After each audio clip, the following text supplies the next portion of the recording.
Bonsoir à toutes et à tous. Je suis très content de vous retrouver virtuellement. On va essayer donc ce soir de faire un cours sur le regard positif qu'on doit avoir sur l'autre. C'est une très très grande obligation. Juste de rappeler que le cours est dédié Leilou Nishmatam pour l'élévation de l'âme de Guy David Ben Benyamin, qui vient de nous quitter de la maladie là, et de Lucienne Myriam Bat Simcha Allegrin. Kajoukou, il élève dans les chamots parmi les Sadikim d'Israël et qu'il apporte la consolation à toute leur famille. Alors, il y a une Mishnah dans Pirkei Avot, au Perek Aleph, Mishnah Vav, c'est marqué là-bas comme ça. Yehoshua ben Perachia Omer, Yehoshua fils de Perachia, il a dit Ase lecha rav, fais-toi un rav, Kane lecha chaver, acquiert-toi un ami, Ve'avedan et kol adam lekavzechut, et juge tout homme du bon côté. Donc, nous, on va essayer d'accentuer sur cette partie-là de la Mishnah. Quand on dit Ve'avedan et kol adam lekavzechut, juge tout homme du bon côté. D'accord? Alors, comment ça fonctionne ce principe-là? C'est quoi les kavzechut? C'est-à-dire du bon côté. Sous-entendu qu'il y a un mauvais côté, il y a un bon côté. Oui, il y a une situation qui est ambiguë, tu peux l'interpréter en bien, tu peux l'interpréter en mal. Si c'est quelqu'un que 100%, c'est un grand sadique, donc même si tu vois quelque chose de tordu, tu diras, c'est sûr, j'ai mal jugé, c'est pour le bien. Si c'est quelqu'un qui est fondamentalement tordu, alors même quand tu vois quelque chose de bien, tu dis, bon, il doit jouer un rôle, c'est pas possible, il ne doit pas être lui-même. Mais quand c'est quand c'est une situation ambiguë, c'est quelqu'un que tu connais pas vraiment, ou alors, ou que tu es dans une situation un petit peu de stress ou quoi, et que tu serais tenté de voir du mauvais côté, là, ils viennent, les chachamim, ils te disent, juge du bon côté, dan les kavzechut, du côté du mérite, de donner le positif sur la personne.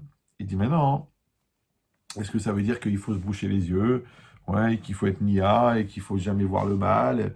Mais il y a des gens qui sont nocifs, il y a des gens qui sont dangereux, il y a des gens qui sont impossibles de fonctionner avec eux. Alors comment est-ce qu'on va faire? On est bien obligé on est bien obligé de voir, de se défendre et de se préserver. Alors comment est-ce qu'on peut faire une chose pareille? Alors là par contre j'ai juste un petit problème technique, c'est que j'ai oublié de mettre en silencieux. 2 minutes.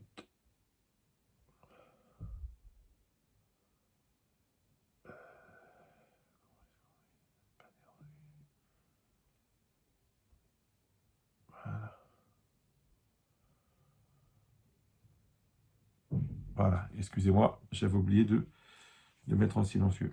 Alors, maintenant, est-ce que ça marche là? Le son est bon? Tout le monde voit ce qui se passe? Bon, je pense que ça marche. Alors, pour essayer de comprendre ça, euh, c'est que déjà, il y a une approche déjà un peu logique dans la chose. Ça veut dire que quand moi, j'ai une situation devant moi, qu'est-ce qui fait que je me mets dans un regard de jugement? Bah oui, parce que c'est marqué Ve'avedan et kol adam le kavzechut, et juge tout homme du bon côté. La première question qui se pose, c'est qui a-t-il qu'il fallait juger? D'accord? Moi, je suis dans ma vie, toi, tu es dans ta vie, chacun est dans sa sphère, chacun a ses circonstances, chacun il a son regard, chacun il a son approche, chacun il a sa sensibilité, et au fond, chacun il est dans son macom, donc il est dans son espace, et on ne peut pas juger l'autre. Pourquoi? Parce qu'au fond, on ne sait pas qu'est-ce qu'il a vécu l'autre. Ouais, tu vois quelqu'un qui fait la tête, tu dis ouais, je comprends pas, il fait toujours la gueule.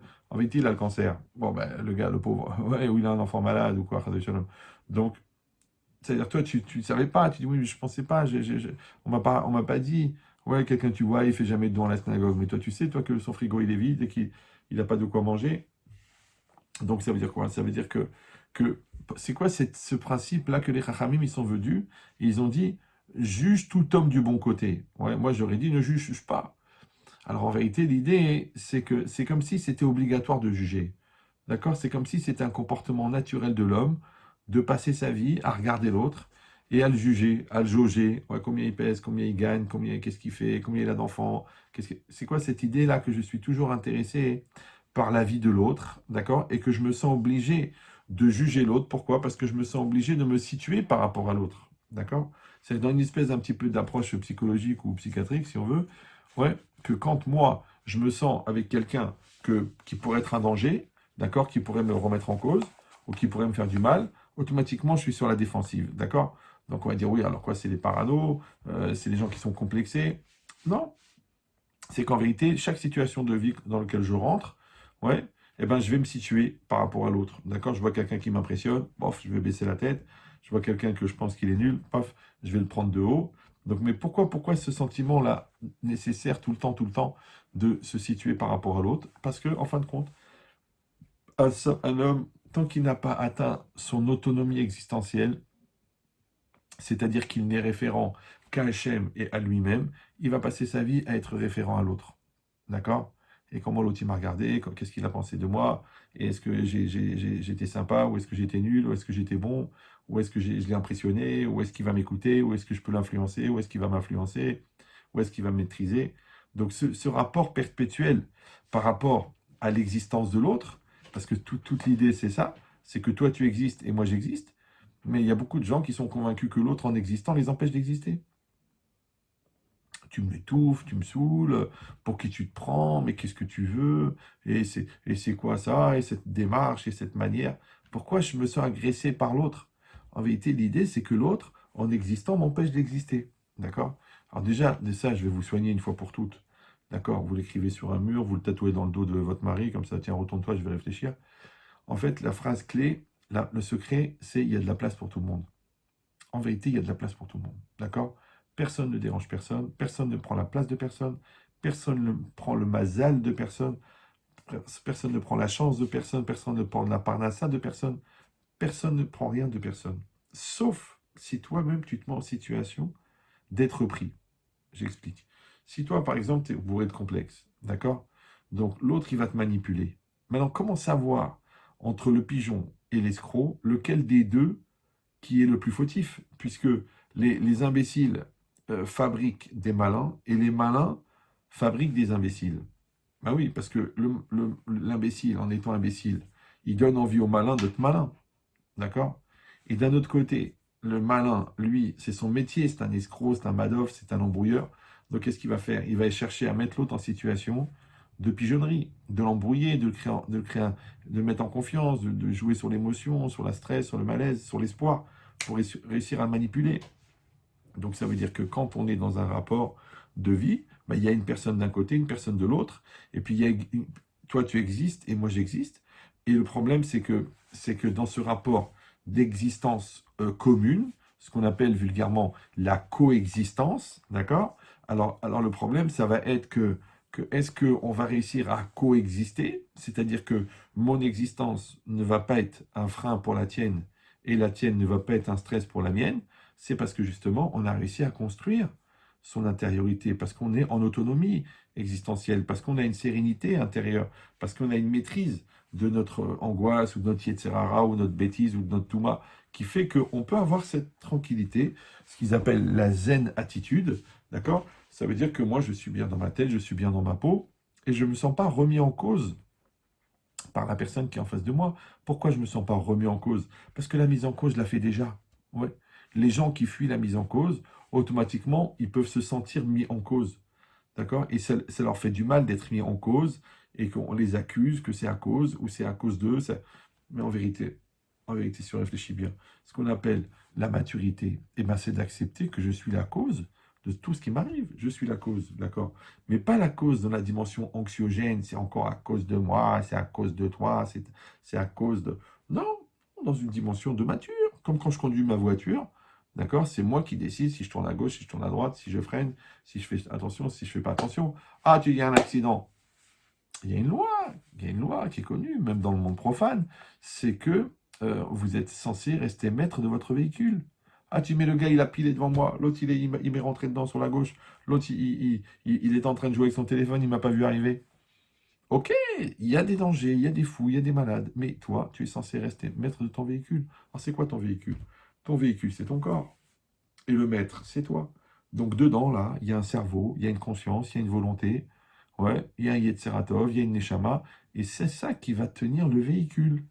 Maintenant, si tu vois que ton véhicule t'échappe, d'accord, tu dis des choses que tu ne veux pas dire, tu fais des choses que tu ne veux pas faire, tu penses des choses que tu ne veux pas penser, et tu vas te légitimer, justifier, en disant c'était plus fort que moi, vous ne le connaissez pas, vous ne savez pas avec qui je vis, il me saoule, il me fait du mal, il me détruit, elle est malade, c'est une hystérique, c'est une vicieuse, c'est une perverse, c'est comme tu veux, d'accord. Mais la question, elle est que on est condamné à coexister. Maintenant, je sais qu'il y a des gens qui vont fuir la coexistence, d'accord, qui vont s'enfermer, qui vont se truquer, ou qui vont se mettre dans la maladie, ou dans la souffrance, ou dans la peur. Maintenant, on ne parle pas maintenant évidemment des gens qui ont subi des agressions, des gens qui sont en situation de victime, parce qu'on les a mis dans cette situation. Mais même cette situation-là, combien de temps elle peut durer? Combien de temps on peut s'installer? Combien de temps on peut rester par terre si on nous a poussé? À un moment ou à un autre, on va se relever. Il dit l'idée, c'est ça, que c'est qu'il y a moi et il y a l'autre. D'accord? Et il y a encore l'autre et il y a encore l'autre. Et Akadosh Baruch Hu, il a fait un phénomène très bizarre. Il a fait ce qu'on appelle la différence. Ouais. Parce que l'Agmara dit qu'Eshem, chez Partsoufé M Shonot, Kardatem Shonot. De la même manière que les visages sont différents, les esprits sont différents. On l'a déjà dit 1 million de fois, mais ça vaut la peine, parce que ça prend du temps à faire pénétrer ce genre de principe. C'est de dire, pourquoi Kadosh Baruch Hu, il a donné à chacun un visage différent. D'accord? Toi, tu as une tête, l'autre, il a une tête, moi, j'ai une tête, on a tous une tête différente. D'accord? Pratiquement, ça n'existe pas les deux jumeaux 100% pareils, parce qu'ils ont au moins les empreintes digitales différentes. Donc, c'est quoi l'idée? Qu'on est tous différents. Il dit, l'Agma a indiqué, Shem Shepart Soufé M Shonot, de la manière que leurs visages sont différents, car Darte M Shonot. Ainsi, leur esprit est différent. Ça veut dire qu'en vérité, le visage, c'est un système comment ça s'appelle, d'indication, comme une espèce de panneau d'affichage de la pensée de la personne. Ça veut dire qu'on t'a mis un visage différent pour que, on a mis un visage différent à tout le monde pour que chacun comprenne que l'autre est différent. Alors le problème, c'est que on n'aime pas la différence. Pourquoi? Parce qu'étant donné qu'on s'aime et qu'on s'adore, et qu'on aime notre vie, et qu'on aime notre espace, et qu'on aime notre propriété, alors on a l'impression que l'autre, qui est un autre, puisque souvent l'autre c'est un autre, d'accord? Alors c'est une blague, mais l'idée c'est ça. Ouais, une fois il y a un jeune khatan, un jeune marié, il est venu voir son rave, il a dit, ah, je voulais vous dire que je me suis bien préparé au mariage, et au Hachem, j'ai vu que j'ai la sensibilité, parce que ma femme, elle n'était pas bien, et ça m'a fait mal, et je me suis occupé d'elle, et je lui ai fait du bien et tout. Alors le rave, il a dit, ah ben, je suis très très content de savoir que tu sais compter jusqu'à 2. Parce que les gens, ouais, qui vont pas développer ce regard vers l'autre, qui vont pas développer cette empathie, qui vont pas aller vers le bien, qui vont pas aller chercher à faire du chesed, eh ben, ils vont s'occuper que d'eux. Donc eux, en vérité, ils ont compté que jusqu'à 1. D'ailleurs, à chaque fois que tu leur demandes un service, ils disent 1. C'est à moi que tu parles. 1. Ils parlent que de 1. Alors qu'en vérité, il faut dire 2, 3, 4, 5, 6. Donc Hachem, il a créé ce milieu-là où nous sommes des milliards et que nous sommes tous différents. Et durant notre vie, nous allons rencontrer des gens qui sont différents. Le problème, c'est est-ce que cette différence, elle va être anxiogène ou est-ce que cette différence, elle va être, productive de bien? Est-ce qu'elle va nous faire grandir? Est-ce qu'elle va nous faire évoluer? Alors il dit, quand c'est marqué, avait Dan et Kol Adam les Kavzechut, juge du bon côté, ça veut dire qu'au fond, l'homme, il est déjà en situation de jugement. Ouais. L'autre, il est déjà en situation de se positionner, d'accord, par rapport à l'autre, dans la rivalité, dans la guerre. Lui, c'est un patron, lui, c'est une personne bien, l'autre, c'est un méchant, l'autre, c'est un tordu, l'autre, c'est un nul, l'autre, je le maîtrise, l'autre, c'est un mesquine. Pourquoi tu es tout le temps en train de te situer par rapport à l'autre? Parce qu'en vérité, tu n'as pas atteint l'auto-référencement. Ça veut dire que normalement, tu devrais être référent à toi-même, d'accord? Tu devrais être référent à ton intériorité, tu devrais être référent à tes principes, à ta pensée, à ta Torah, à ta crainte de Dieu, à ta conscience de Dieu. Quand tu es référent à Dieu, bah, il faut que tu te décides, tu t'accroches, tu t'adaptes. Ouais, parce que tu crois en Dieu. Bah, Dieu s'est terminé notre situation. Tu crois en toi, bah, tu sais que tu vas assumer. Tu crois en ton intelligence, donc tu vas t'adapter. Tu crois en tes capacités, et bah, tu vas trouver des solutions. Donc ça veut dire quoi? Ça veut dire qu'on est perpétuellement, en fait, en situation de se situer par rapport à l'autre si on n'a pas construit son intériorité.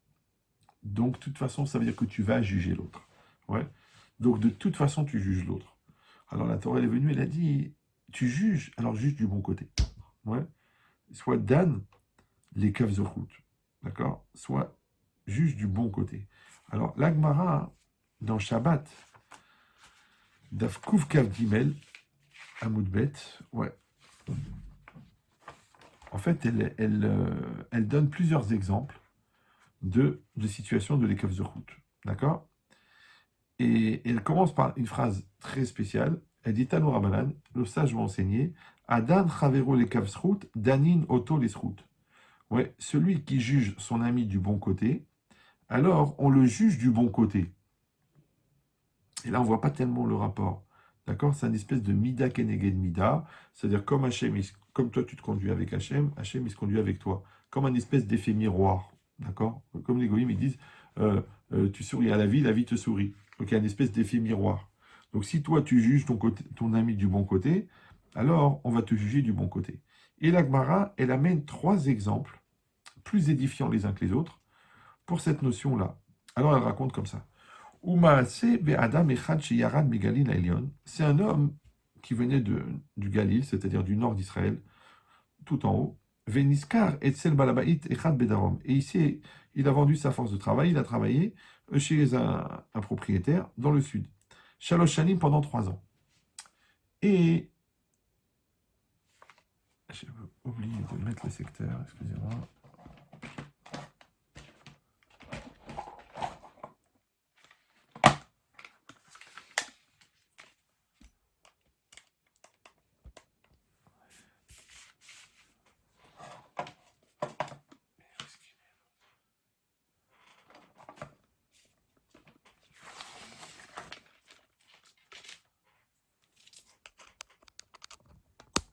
Voilà. Et donc, il a travaillé là-bas pendant 3 ans. Elle dit la Gemara, Erev Yom Kippour, la veille de Yom Kippour, Amarlo Tennis Rari, donne-moi mon salaire. D'accord? Donc, il a travaillé 3 ans, donc il n'a pas été payé pendant 3 ans.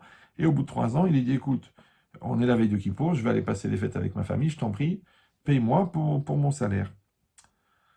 Alors, il a dit, Ve'elech, et je vais partir, Ve'ezon et Tishti, Ubanaï, et je vais nourrir ma femme et mes enfants. Amarlo Enli Maot. Il a dit, j'ai pas d'argent. Amarlo Tenli Perot, donne-moi des fruits. Amarlo Enli, jette pas.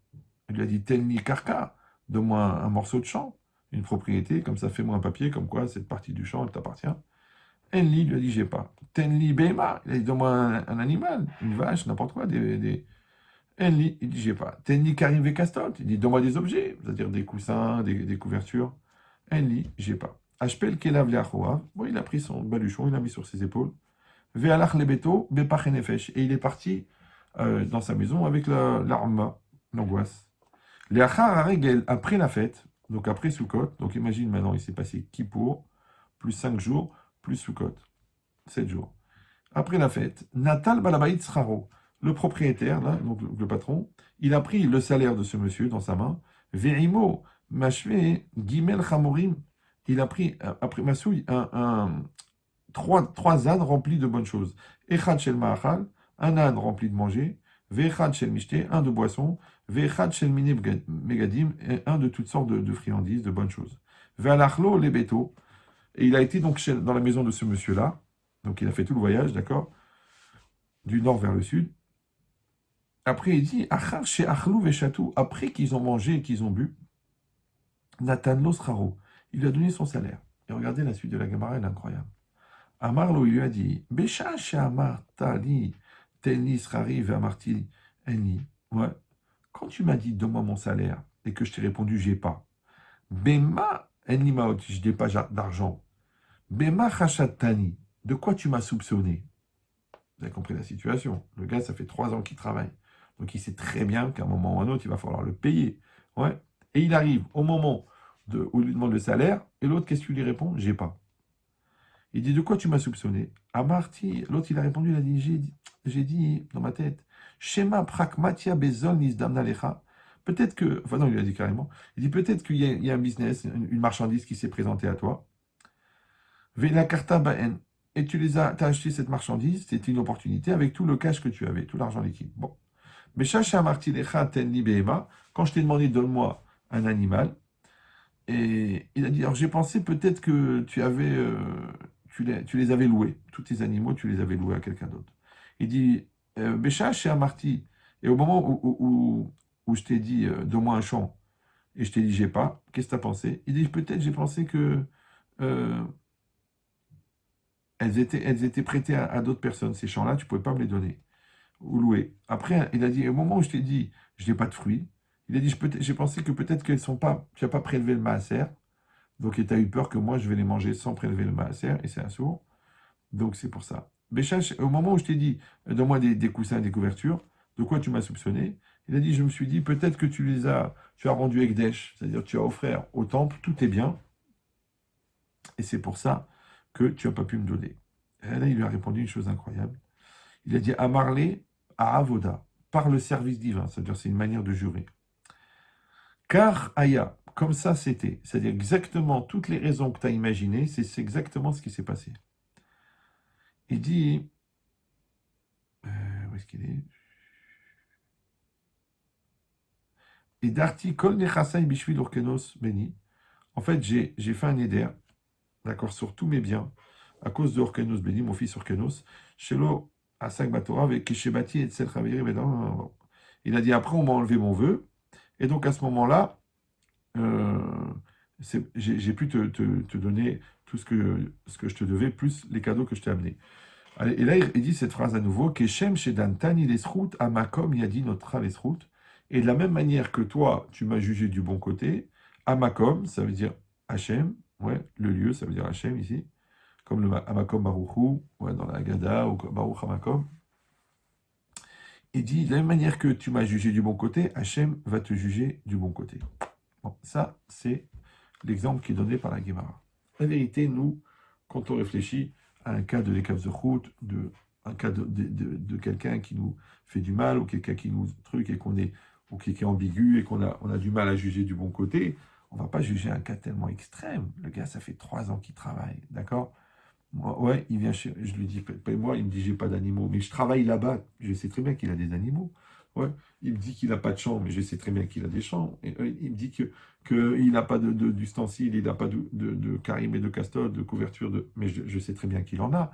Donc, c'est quoi cette idée-là? C'est quoi cette idée-là? Que la Gemara, elle a pris un exemple, entre guillemets, qui est un peu tiré par les cheveux, qu'il faut aller chercher un les caves de route extraordinaire. Il dit en vérité, c'est ça, c'est un exemple de la Gemara, d'accord? Que, en fait, une personne, et c'est ça, c'est très très connu, c'est du vécu, que plus la personne elle est grande, et plus la personne elle est de valeur, et plus la personne, tu sais que c'est une personne sérieuse, ouais, et plus tu dois juger du bon côté. Bah oui, parce que c'est comme quelqu'un qui arrive toujours à l'heure, et tu vois qu'il n'arrive pas, bah tu dois vérifier qu'il n'est pas à l'hôpital, parce que c'est un gars qui arrive toujours à l'heure. Par contre, le contraire, quelqu'un qui ment tout le temps, quand il dit la vérité, tu n'arrives pas à le croire. Ce qu'a dit la Guémara. Elle dit la punition du menteur, c'est que quand il dit la vérité, on ne le croit plus. Donc cette logique-là, c'est quoi? C'est que ici, la Gemara, elle a donné un exemple d'un niveau de l'écave de route, c'est-à-dire d'une épreuve pour juger l'autre positivement, qui est très forte. Mais attendez, la Gemara, elle continue. Elle donne un deuxième exemple. Tanoura Banan. Maaseh bechassid echad. Il y a une histoire avec un chassid, donc c'est-à-dire un juif très, très, très pratiquant, très investi dans sa religion. Shepada riva achat bat Israël. Ouais, parce qu'il y a une mitzvah, quand une personne a été prise par des bandits, c'est une mitzvah de payer la rançon, d'accord? Elle a été kidnappée, c'est une mitzvah de payer la rançon pour la sauver. Et donc ce chassid-là, il avait ramassé l'argent, et il était avec ses élèves, et il a payé la rançon, et il a récupéré la jeune fille. Et après, et quand il était en chemin pour la ramener chez elle, chez ses parents, ouais, ils se sont, ils se sont arrêtés dans une auberge. Parce qu'il y avait 3 jours de route, donc il y a une nuit, ils ont dormi dans une auberge. Et quand ils étaient dans l'auberge, Ishkiva Tachat Gelotav, il a fait dormir à ses pieds. D'accord? Entendu, il s'est mis à côté, il l'a mis à côté de lui. Les Machar, le lendemain, Yarad vetaval veshana. La Gemara a dit, il est descendu, donc c'était disons au premier étage, il y avait les chambres là-bas. Il est descendu, il s'est trempé au mikvé, veshana les talmidav, et après il a enseigné à ses élèves. Ouais. Alors, il faut savoir juste un petit détail, c'est qu'il y avait le décret d'Ezra, que si un homme il avait une relation intime, alors il n'avait pas le droit d'étudier la Torah ou d'enseigner la Torah tant qu'il n'avait pas été au mikvé. Donc maintenant, regardez la situation. Maintenant, cet homme-là, c'est un chassid, ouais, il a pris la jeune fille avec lui, il l'a mis là-bas, d'accord, dans la chambre, ou quoi, il l'a mis à côté de lui. Le lendemain matin, les élèves, ils le voient se lever, ils voient qu'il va au mikvé, et après, ils leur enseignent. Donc, ils se disent, bon, ben, il a dû se passer quelque chose pendant la nuit. Et là, le Rav, il leur dit comme ça. Vers Marlène, Besha'a chez Ishkafti atachat margelotai. Bema chashatuni. Quand vous avez vu que je l'ai fait dormir à mes pieds, qu'est-ce que vous avez pensé? Alors nous, on aurait pensé, Chazvé Shalom, le Rav, ben, il a eu une crise, il a craqué. Amarnou, ils ont dit non. Amarnou, nous avons dit, Shema yesh banu, talmid shenu badouk. Peut-être que parmi nous, parmi les élèves, il y a un élève qui, le Rav, il n'a pas bien vérifié son sérieux. Ouais. Et il a eu peur, le Rav, de laisser cette jeune fille dormir avec les élèves. Il a dit, mais au moment où vous avez vu que je suis descendu de la chambre et que je me suis trempé au mikvé, de quoi vous m'avez soupçonné? Amar nous a dit, Shema, mipne toreach haderer. Peut-être à cause de la fatigue du chemin, Irakiri. Peut-être que le Rav, il a eu un écoulement malencontreux de semences à cause de la fatigue du chemin. Oui. Alors, il leur a répondu à Avoda, toujours pareil, par le service divin, il a juré, car Aya, comme ça, c'est passé. Ve'atem et vous, keshem shedam touni de kavzrut, de la même manière que vous m'avez jugé du bon côté, alors Amakom yadi netrem de kavzrut, alors Hachem aussi vous jugera du bon côté. Là aussi, on a du mal à comprendre, mais là, on est monté dans un niveau, au niveau de l'ambiguïté, d'accord? Parce qu'il s'agit d'un chassid, et il s'agit d'une situation un petit peu bizarre au niveau des mœurs, d'accord? Et là, on nous demande de juger positivement, et effectivement, c'est ce qu'ils ont fait, et effectivement, ils ont bien fait, puisque c'est exactement ce qui s'est passé.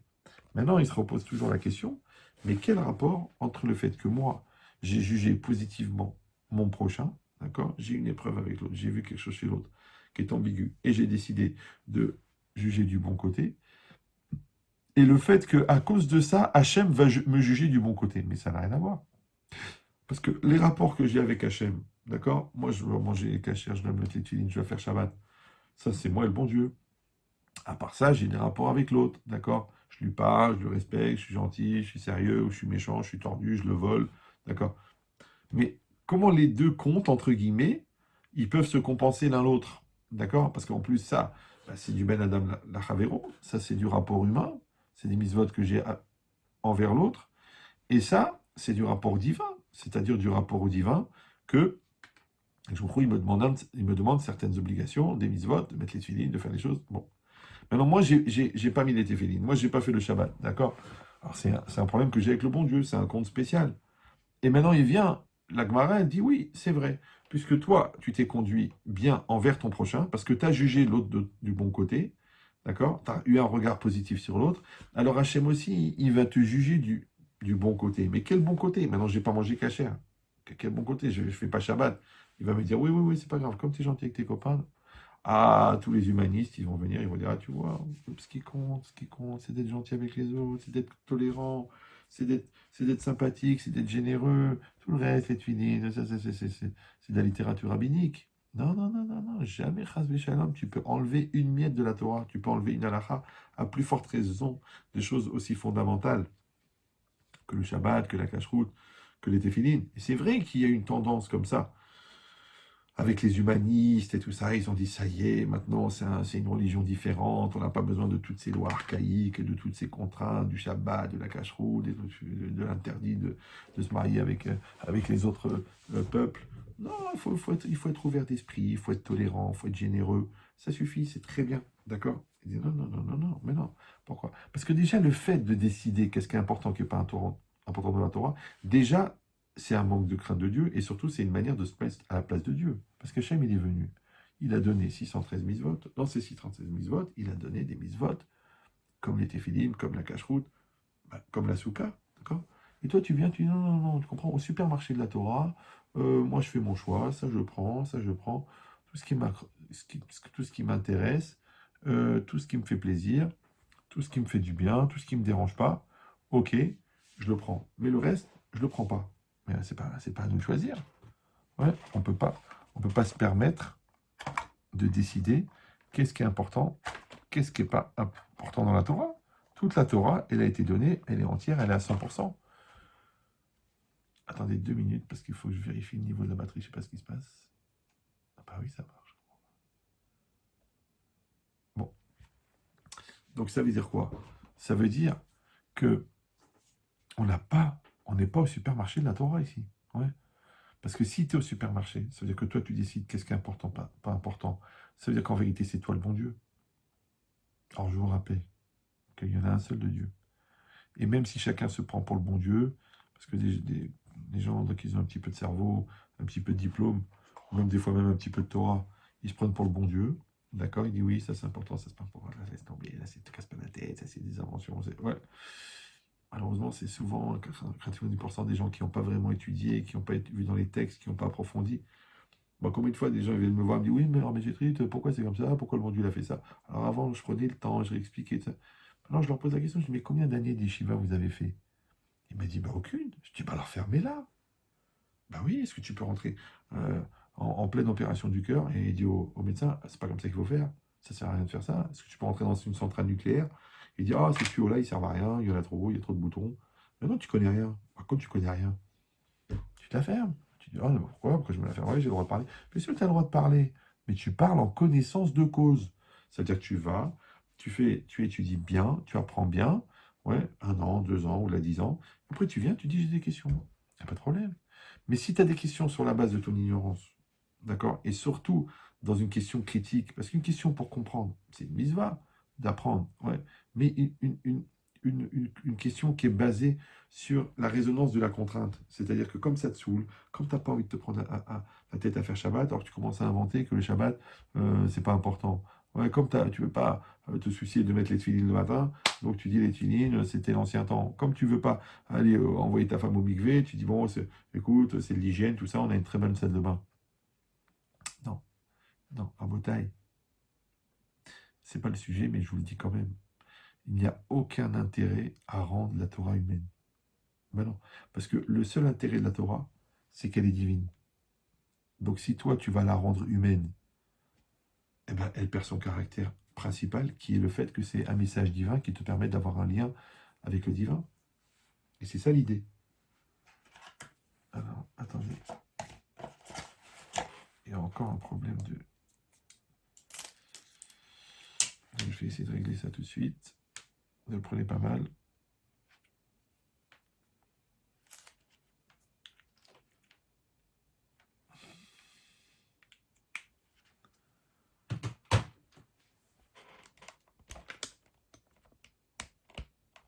Mais c'est bien, en général, quand le Satan s'en mêle, c'est que c'est bon signe. Une seconde.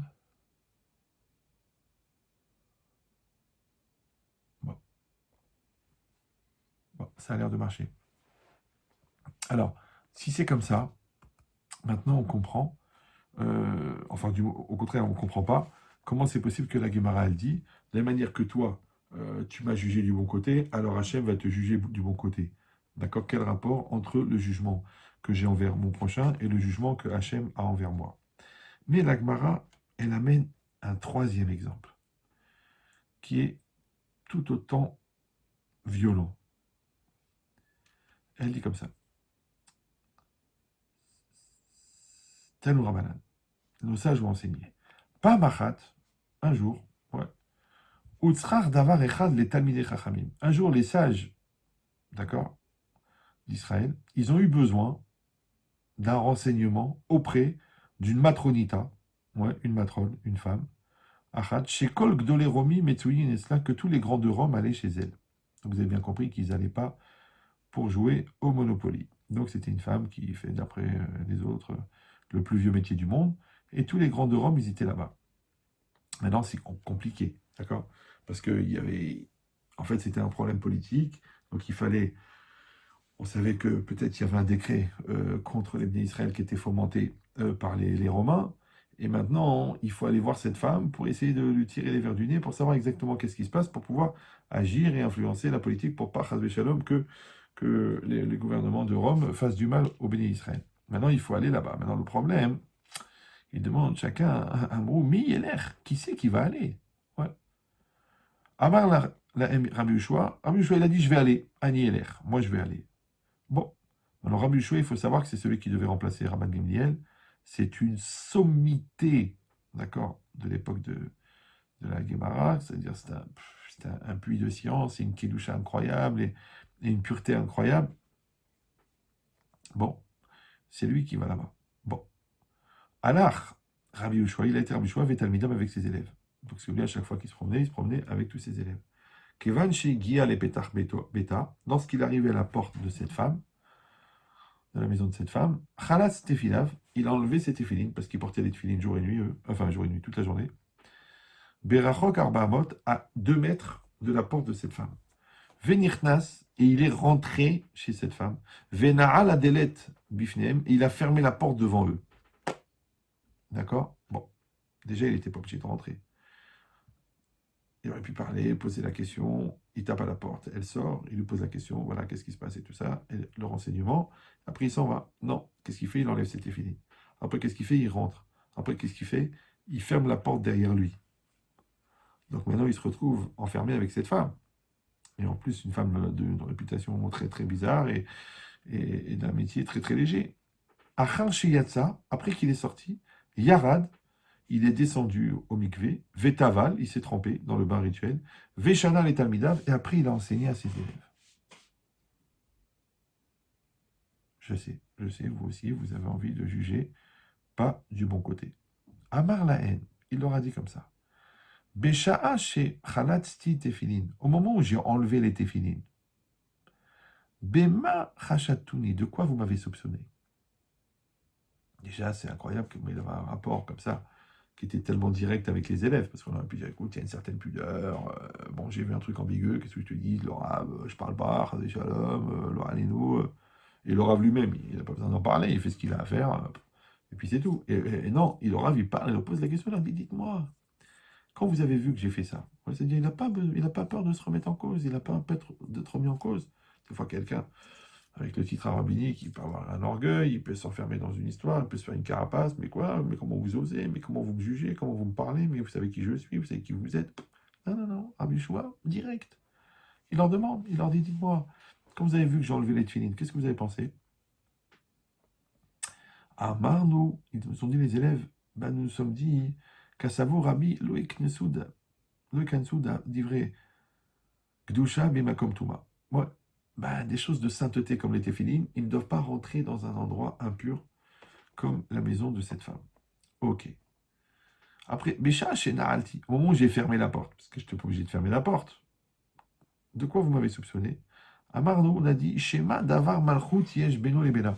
Peut-être qu'à l'intérieur là-bas, il y a un truc de royauté. Peut-être qu'il y a l'empereur là-bas qui est là-bas. Ouais, il ne faut pas que ça se sache, ou le Premier ministre, donc il ne faut pas que ça se sache. Donc, pour éviter un scandale, donc je suis obligé de refermer la porte, et c'est ce qui s'est passé. Après, il a dit, au moment où vous avez vu que je suis sorti et que je me suis trempé au mikvé, d'accord? Et que normalement on se trempe au mikvé après qu'on a une relation. Donc, qu'est-ce que vous avez pensé? Ils ont répondu un truc incroyable. Shema Nidza Tsinora Mipia Albegadav Shel Rabbi. Peut-être qu'il y a un postillon qui a sauté de sa bouche, ouais, et qui a touché le Rav. Maintenant, il faut savoir que ce genre de métier-là, ce genre de femme, c'est un niveau de Touma énorme, d'accord? Un niveau d'impureté énorme. Et que en recevant ce postillon, automatiquement, le Rav, il serait devenu impur, d'accord? Et donc, c'est pour ça qu'en sortant, il était obligé d'aller se tremper au mikvé pour pouvoir enseigner la Torah. Et il a répondu toujours la même chose, à Avoda, par le service divin, il a juré, car Aya, c'est comme ça que ça s'est passé, Ve atem keshem shedan tuni les echut, de la même manière que vous m'avez jugé du bon côté, alors, Amakom Yadin Etrem Lesrout, Hachem aussi, il va vous juger du bon côté. Bon. Maintenant, nous, on a eu ces 3 exemples qui sont cités par la Guébara. Déjà, premièrement, on voit que la Guémara, elle a été chercher des exemples très très durs, très violents. Ouais. Nous, on dit, bon, moi, le gars, il me prend ma place ouais, alors que j'allais me garer. Alors, moi, je dis, je vais juger du bon côté. Quelqu'un, il oublie de me dire bonjour dans une bar mitzvah, je vais juger du bon côté. Mais là, on parle de quelqu'un qui t'a pas payé au bout de 3 ans. On parle d'un chassid qui fait dormir une fille à côté de lui. On parle d'un un grand tzaddik qui s'enferme avec une prostituée. Oh, pourquoi chercher des exemples tellement puissants? Pourquoi des exemples tellement forts? Alors, il faut savoir une chose, c'est que cette logique-là de référent dont on a parlé, ouais, parce qu'on avait demandé, mais quel rapport aussi avec donc ça veut dire que plus une personne elle est grande, et plus on doit juger du bon côté. Plus une personne elle est référente, plus elle est référencée, plus on est obligé d'aller chercher un très très haut niveau de regard positif. Premièrement. Deuxièmement, c'est qu'on a dit, mais quel rapport entre le fait que moi je me conduis positivement avec l'autre et Hachem va se conduire positivement avec moi? Alors il y a une logique, c'est la logique de la référence. En vérité, on est référencé à quoi? C'est une grosse question, d'accord? Là-bas, c'est marqué dans la Mishnah, dans Rosh Hashanah d'Af Tetzaïn, de Tetvav, que quand Akshbochou il va juger les hommes, on apprend du pasouk, Ayotzer Yachad Libam, il a créé ensemble leur cœur, Amevin El Kol Ma'aseem, et il va juger toutes leurs actions. Alors ça veut dire quoi? Ça veut dire que l'homme il va être jugé. Maintenant, il va être jugé par rapport à qui? Par exemple, tu vois un objet, tu veux le mesurer. Ben, il y a un référent qui s'appelle le mètre. Donc le mètre, il fait 100 centimètres. Il fait 100 centimètres, il est déposé là-bas au pavillon des mesures. Tu prends le centimètre, tu mesures 1,63 m, 1,22 m, 1,44 m. Mais on a un référent pour savoir que la taille des choses. Mais c'est quoi le référent de l'homme? D'accord? C'est-à-dire que toi, on va te mesurer par rapport à quoi? Par rapport à qui? Par rapport à Moshe Rabbeinu? Bah, t'es foutu, t'es un animal. On va te juger par rapport à Adolf Hitler. Bah, on est tous des tzadikim. Donc, c'est quoi le référent de l'homme? Alors ici, c'est marqué. En fait, tu es référencé par rapport à toi-même. Ça, c'est ce qui est marqué Amévin, celui qui comprend El Kol Ma'asem, tous leurs actes. C'est-à-dire que dans ta vie, il y a ce qu'on appelle le Chol et le Kodesh. Il y a le profane et le saint. D'accord? Il y a toutes les mitzvot que tu dois accomplir en tant que juif, serviteur d'Hachem. Et d'un autre côté, il y a aussi le Chol. Eh ben, tu travailles, et tu vas au cinéma, et tu vas à la piscine, et tu... Ok. Alors, qu'est-ce qu'on va faire? On va regarder le comportement que tu as dans le profane et le comportement que tu as dans le Chol. Dans le Kodesh, je veux dire. Dans le saint, dans la mitzvah. D'accord? Si je vois que tu cours pour aller au cinéma, mais que tu traînes les pieds pour aller à la synagogue, ça va être compliqué. D'accord? Si je vois que tu peux rester debout toute la nuit à danser en boîte, et quand je te dis reste debout pour la répétition de la Hamida, pour la Chazara, et tu me dis ah je suis fatigué, j'ai pas le truc, mais je crois pas, tu restes toute la nuit debout en boîte de nuit. On regarde, on compare, ouais. Si tu dis tu sais, j'ai très très faim, je suis obligé, je peux pas faire le jeûne, c'est difficile pour moi. Ah bon, et quand tu as voulu perdre 14 kilos, là tu as jeûné pendant un mois, ça te dérangeait pas, ouais.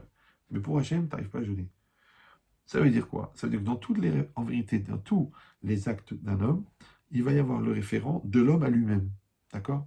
Quand je vais voir que tu es patient avec les enfants du voisin, je vais dire comment ça se fait que tu n'es pas patient avec les tiens. D'accord? Quand je vais voir que tu es tellement cool avec les clientes, je vais essayer de comprendre pourquoi tu es tellement intransigeant avec ta femme, avec ton mari. Donc ça veut dire quoi?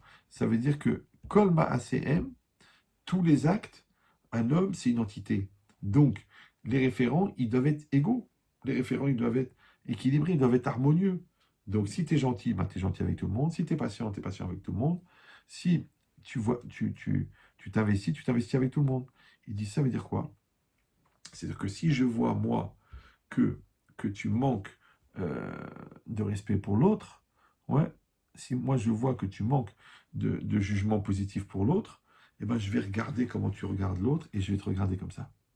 Ça veut dire que l'intransigeance que tu as envers l'autre, ça va être le degré d'intransigeance qu'on va avoir avec toi. Le degré d'intolérance que tu vas avoir avec l'autre, c'est le degré d'intolérance qu'Hachem il va avoir avec toi. Ça veut dire quoi? Ça veut dire deux choses. Ça veut dire que l'autre, il est mon instrument de mesure, ouais, et que Hachem, lui, il a qu'à me regarder comment moi je me conduis avec l'autre pour savoir comment est-ce que lui va se conduire avec moi, premièrement. Mais deuxièmement, puisque ça dépend tellement de l'autre, ça veut dire aussi que ça veut dire aussi que l'autre, c'est pas seulement un référent, c'est aussi un outil, un exercice de devenir. Ah ben oui, parce que si on croit en Dieu, si on ne croit pas en Dieu, il vaut mieux habiter un étage élevé. Mais si on croit en Dieu, d'accord? Donc, on sait très bien que avec Zivugim, Hachem, il crée des couples. D'accord? Maintenant, les trois quarts des gens, ils sont concentrés sur le fait que Dieu, il crée des couples. Ça veut dire chacun, il rencontre la femme qu'il doit rencontrer, chacun, il rencontre le mari qu'il doit rencontrer. Mais c'est pas seulement le mariage. Zivugim, c'est tous les couples qui sont nécessaires dans la vie. Ça veut dire que pourquoi ce patron, il a cet employé? C'est un couple. Pourquoi ce rave, il a ces élèves-là? C'est un couple. Pourquoi toi, tu as des ennemis comme ça? Pourquoi toi, tu as un beau-frère comme ça? Pourquoi toi, tu as une belle-mère comme ça? Pourquoi cette fille, elle rentre dans ta famille? Pourquoi ce garçon rentre dans ta famille? Il n'y a pas d'erreur. Même pourquoi tu rencontres celui-là dans l'autobus? Des fois, ta fille, elle change. T'es assis dans l'autobus, et paf, un gars, il s'assoit à côté de toi, tu le connais ni Neb ni d'Adam, et il commence à te parler. Oui, vous savez, la vie, c'est comme ça, j'ai eu ça, j'ai vécu ça. Et toi, tu vois, purée, le mec, il a un cancer, il est malheureux, je le connais même pas. Et il me dit, vous savez, ce qui compte, c'est d'être proche de sa famille et tout. Et toi, tu rentres à la maison, t'embrasses tes enfants, tu calmes ta nervosité. En fin de compte, ce gars-là, que tu connais ni Dev ni Adam, il t'a fait gagner 10 ans. Les choses qu'on te répète depuis 14 ans, tu les écoutes pas. Ta femme, elle te parle, ton mari te parle, ton psy te parle, ton rave, il te parle, tu n'écoutes rien. Et le gars, dans l'avion, là, dans le bus, 5 minutes, il t'a retourné la tête. Pourquoi? Parce que tu as eu l'intelligence de comprendre que cette rencontre n'était pas du hasard et qu'elle était nécessaire. Et tu as su en faire ce qu'il fallait en faire. Ça veut dire que tu as grandi avec. Mais ça c'est encore une rencontre qui t'envoie un message. Ouais, une rencontre qui t'envoie un, un référent.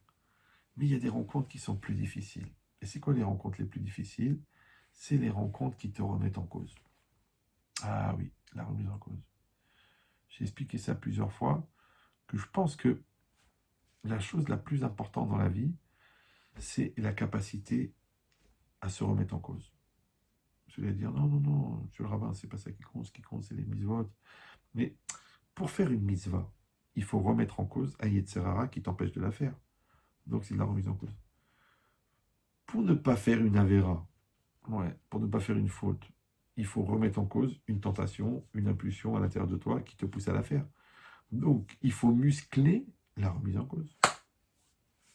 Maintenant, si toi, tu n'es pas capable de te remettre en cause, automatiquement, tu ne peux pas assumer. De la même manière, la vie, elle change. Les enfants, ils grandissent. Les parents, ils vieillissent. Les enfants, ils évoluent. Donc, tu es condamné à tout le temps t'adapter. Comment tu vas t'adapter si tu es posé, si tu es psychorigide, si tu ne veux pas grandir? Donc, pour éviter le mal, tu es obligé de te remettre en cause. Et pour devenir meilleur, tu es obligé de te remettre en cause. Tu te remets en cause dans le business. Ouais, même là, les gouvernements, ils ont dit, bon, ben après l'épidémie, il va falloir se remettre en cause, il va avoir un nouveau regard sur le rapport à l'autre, un nouveau regard sur la vie en communauté, un nouveau regard sur le travail, un nouveau regard sur l'économie, un nouveau regard sur... Qu'est-ce qui se passe maintenant? Qu'est-ce qui se passe? Que tout le monde est obligé de se remettre en cause. Alors, il y a un raisonnement dans la pensée benchetrital. Je ne sais pas si vous l'avez déjà entendu, pas déjà entendu, mais c'est quelque chose qui est tellement nécessaire. Je vais me permettre de le refaire. Et j'espère que vous aurez la patience de le réécouter si vous l'avez déjà écouté, ou de l'écouter si vous ne l'avez jamais entendu. Le mot lui-même, en français, parce que tout le monde parle français, remise en cause. Ça veut dire quoi la remise en cause? Alors venez, on décompose. On commence par la fin. Il y a la cause. La cause, c'est quoi la cause? La cause, c'est la loi de causalité. D'accord? Cela entraîne cela. Ça, c'est la cause. C'est la causalité. Maintenant, le principe de causalité, c'est un principe philosophique très connu. Oui, mais c'est aussi un principe de croyance. Pourquoi? Parce que nous, on sait que chaque chose a une cause, et que cette cause-là, elle a une cause, et cette cause-là, elle a une cause, et la cause de la cause de la cause de la cause de la cause, jusqu'on arrive ce qu'on appelle à la cause des causes, Sibat Asibot, qui est Hachem. On sait qu'Hachem, il est la cause de toutes les causes. Ok. Donc ça veut dire que la cause, c'est la loi de causalité. Super. Après, on vient, on dit la mise en cause. C'est quoi la mise en cause? Encore une fois, si je suis croyant. Donc si je suis croyant, ça veut dire que j'accepte que la réalité qui est en face de moi, elle est adaptée à moi. Il n'y a pas d'erreur. Ouais, je veux dire, oui, le hasard, l'arbitraire. Non, non, non, non, non. La chose qui est en face de moi, elle est adaptée à moi parce qu'il y a un Dieu sur Terre. Ok. Si tu n'es pas d'accord avec ça, de toute façon, il y a une logique qu'une masse de molécules, elle ne peut être que dans un endroit qui peut l'accueillir de manière harmonieuse en physique quantique. D'accord? Donc, de toute façon, tu es là où tu dois être. La réalité, elle est là où elle peut être. Mais donc, entre elle peut être ou elle doit être, c'est la même chose. Ok. Alors maintenant, qu'est-ce qui se passe? C'est que ça s'appelle la mise en cause. La mise en cause, ça veut dire que j'accepte que je suis la cause. Comme on dit tout à l'heure, tu dois rester maître de ton véhicule. Donc tu es la cause. D'accord? Donc tout ce qui m'arrive, j'ai une part. Ah, quelqu'un va dire, ouais, alors, donc c'est encore à cause de moi, c'est toujours à cause de moi, c'est un discours anxiogène qui m'angoisse, que c'est à cause de moi. Je dis, non, non, non, non, non. Non. Si tu es seul dans une situation, d'accord? Par exemple, tu fais pas attention, tu fais tomber le meuble. Bah, tu peux t'en prendre qu'à toi. C'est normal. Tu vas engueuler qui? Ok. Si on est deux, tu vas dire, ah, c'est quoi l'intérêt d'être deux? C'est qu'on peut accuser l'autre. D'accord. Mais si on est deux, ça veut dire que le bon Dieu, il a pensé qu'il fallait qu'on soit deux dans la situation. Si on est deux, les deux sont concernés par la situation. D'accord. C'est ça le mal vécu d'ailleurs de la situation, c'est qu'on est concerné. Ok. Maintenant, quand on est deux, ça veut dire qu'on est responsable, ouais, on est la cause à 100% de au moins 50% de la situation. Bah oui, parce que puisqu'on a dit que Dieu, c'est lui qui a créé la situation, et que moi, je suis adapté à la situation, parce que Dieu, il ne va pas me mettre dans une situation avec laquelle je n'ai rien à voir. Donc, ça veut dire que je suis mis en cause par rapport à la situation. C'est moi la cause. Ok. Ah, je suis 50%, 50%, puisqu'on est deux. D'accord. Si on est 3, 33%. D'accord. Si on est 5, 20%. Mais je ne peux pas dire que j'ai rien à voir. Je ne peux pas dire que ça ne me concerne pas. Je ne peux pas dire c'est toi la folle, c'est toi le fou. Ben, va chez un psy. Non, non, parce qu'on est deux. Donc si moi je suis dépressive, toi tu as un rapport avec ça. C'est ton caractère pourri. Ouais. Et si moi je suis mal élevé, eh ben, c'est à moi de maîtriser ma bouche. Ah, j'y arrive pas parce que tu me pousses à bout. Mais moi je suis une épreuve pour toi, tu es une épreuve pour moi. Toute la vie c'est comme ça. Ouais. Donc ça veut dire quoi? Ça veut dire que il y a une espèce d'homogénéité, positive ou négative, dans une réalité qui se crée à partir du moment où les choses elles se mettent en place. Voilà, voilà, voilà. Ça s'appelle en français la mise en cause. D'accord. Maintenant, j'ai jamais compris pourquoi est-ce que les gens, quand ils sont mis en cause, ils le prennent mal. Ah bah, si tu me mets en cause, c'est encore à cause de moi. Ouais.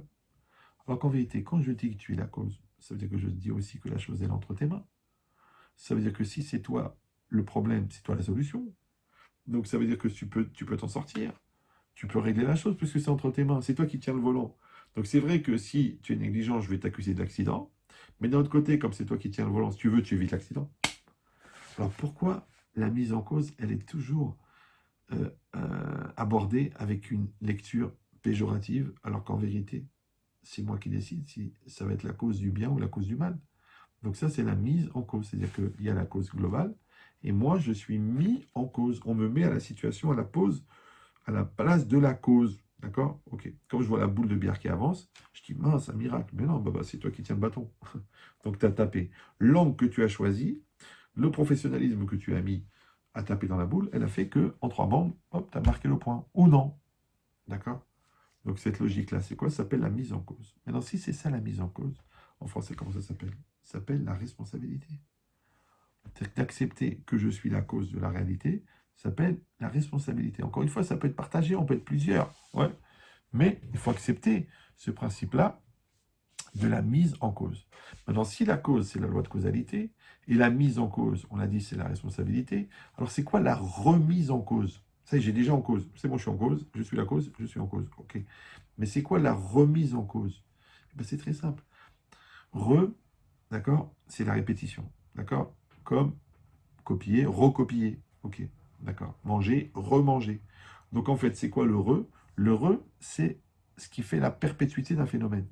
Donc si on dit que la cause, c'est la loi de causalité, et la mise en cause, c'est la responsabilité, donc la remise en cause, c'est la perpétuité du sentiment de responsabilité.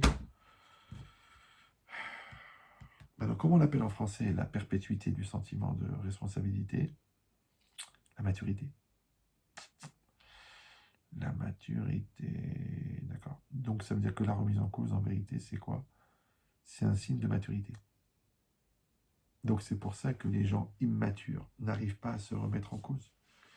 Et que la difficulté à se remettre en cause, elle est liée au manque de maturité. Donc, au lieu de m'évertuer, de me casser la tête et de me prendre la tête, et c'est à cause de qui, c'est à cause de toi, c'est où, c'est quoi, c'est comment, c'est pourquoi, c'est les tenants, les aboutissants. Réfléchis d'abord, est-ce que tu veux assumer? Est-ce que tu as un rapport de maturité avec la situation? Ou tu as un rapport d'immaturité?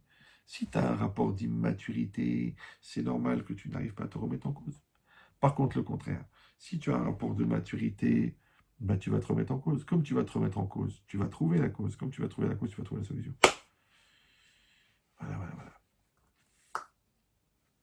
Prenez le temps de bien digérer ça parce que vous gagnez à peu près 10 ans de yeshiva et 21 ans de thérapie. Donc si c'est ça, ça veut dire quoi? Ça veut dire que, encore une fois, ouais, je crois à Hachem, je crois en Dieu, et j'accepte que la réalité qui est en face de moi, elle est adaptée à moi, et j'accepte de me remettre en cause pour cette réalité. Ouais, pourquoi? Parce qu'en fin de compte, c'est cette réalité qui va me faire grandir. Maintenant, réfléchissez bien.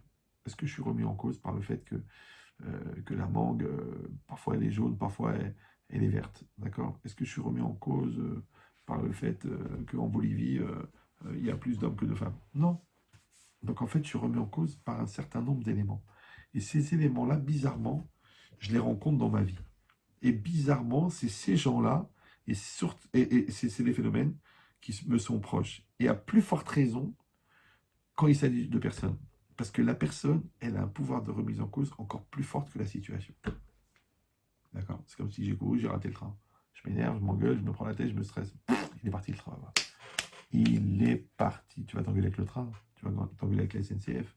Tu penses qu'il est parti trop tôt, ou tu penses que toi, t'as tardé trop pour préparer des valises.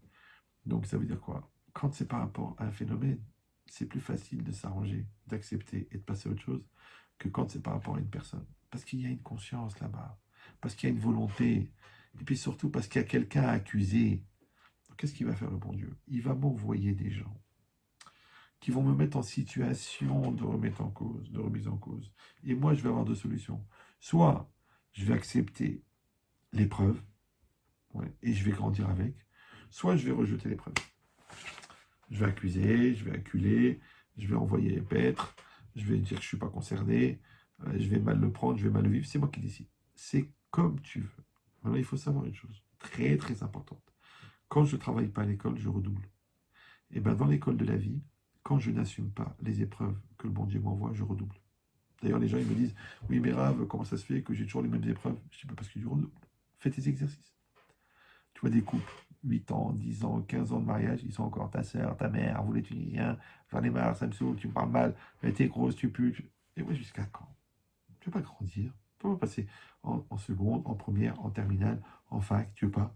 Eh ben, il y a aussi il y a aussi la terminale du couple, il y a aussi la fac du couple, il y a aussi le doctorat du couple. Avancez, mais allez travailler, allez faire les exercices. Mais si tu vas pas, t'apprends pas les devoirs et tu ne fais pas les exercices, eh ben tu grandis pas. Et après tu te dis, mais c'est pas possible, 15 ans de mariage, on a les mêmes engueulades que la première semaine. Ouais, encore, ta race, ta mère, ta truc, pas fatigant. En Bretagne, c'est pas chaud. C'est parce que l'État, il n'est pas intéressé à ce que tu grandisses. Et nous-mêmes, nous sommes des paresseux de l'existence. Parce que pour avancer, pour évoluer, pour améliorer, il faut se remettre en cause. C'est pour ça qu'il faut faire de la musculation de remise en cause. Ce que j'appelle souvent la musculation existentielle. Tu travailles et tu grandis. Et donc c'est marqué ici que la plus grande épreuve, c'est l'autre. Donc puisque la plus grande épreuve, c'est l'autre, c'est aussi la plus grande occasion de grandir. C'est la meilleure manière de devenir meilleur. C'est par rapport à l'autre. Donc Hachem, qu'est-ce qu'il va faire? Il va envoyer des gens, il va créer des circonstances, il va créer des rencontres Oui, et là, je vais rencontrer des gens qui me font plaisir, et des gens qui m'énervent, et des gens qui me saoulent, et des gens qui me volent, et des gens qui m'escroquent. Ouais. Et qu'est-ce que je vais faire avec ça? Qu'est-ce qu'il veut? Qu'est-ce qu'il veut le bon Dieu? Ouais. En fait, il me met en situation de grandir. Évidemment qu'il y a la loi, que celui qui a volé, il va être puni, celui qui a escroqué, il doit rendre l'argent, c'est sûr. Mais à part ça, moi, au niveau personnel, je dois réfléchir. Pourquoi je suis rentré dans ce traloued? Et pourquoi je m'énerve? Et pourquoi je me mets dans un état pareil? Et pourquoi je casse tout dans la maison? Je dois réfléchir. Alors, je peux toujours accuser, c'est ce qu'ils font les nerveux en général. Oui, mais c'est pas, vous la connaissez pas, elle m'a poussé à bout, elle me répond, un truc. Lui aussi, il m'énerve, il me casse, il me détruit. Ok, ok, ok. Ça veut dire quoi? Ça veut dire que je suis dans une épreuve que je ne peux pas surmonter. C'est-à-dire qu'Hachem, il m'envoie une situation que je ne peux pas assumer. C'est-à-dire qu'Hachem, il n'est pas juste. Hachem, c'est pas le Dieu de la justice. Ouais, il me donne pas des épreuves que je peux assumer. Non, non, non. Moi, je dois accepter la situation. Moi, je dois me donner les moyens. Maintenant, c'est moi qui travaille mes midotes. C'est moi qui cumule la Torah. C'est moi qui améliore ma façon de me comporter. C'est moi qui travaille ma sérénité. C'est moi qui construis mon être intérieur pour avoir le pendant du monde extérieur.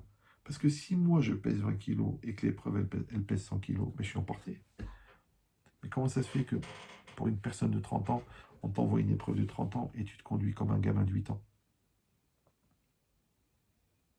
Tu es censé avoir 30 ans, quel âge tu as? 30 ans? Oui, 30 ans. Oui, tu as 30 ans? Oui, j'ai 30 ans. Oui, oui, j'ai 30 ans, bien sûr, j'ai 30 ans. Oui, tu as 30 ans? Oui, j'ai 30 ans.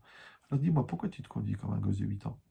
Pourquoi tu nous fais des mesquineries? Pourquoi tu mens? Pourquoi tu évites? Pourquoi tu esquives? Pourquoi tu accuses? Pourquoi tu renvoies la responsabilité? Pourquoi tu transfères la culpabilité? Parce que tu te conduis comme un gamin de 8 ans. Tu peux m'expliquer comment un homme de 30 ans il se conduit comme un gamin de 8 ans? Mais c'est très simple. Parce qu'il n'a pas fait les exercices. À l'école de la vie, il n'est pas passé de classe. Chaque année, tu passes de classe. Chaque année, tu évolues. Et on est condamné à ça. Regardez Rosh Hashanah. Rosh Hashanah, on croit que c'est le début de l'année. Mais non, Rosh Hashanah, Shana en hébreu, ça veut dire année. Mais ça vient de Shinui. Shinui, c'est changement. Donc Rosh Hashanah, ça veut dire le début du changement.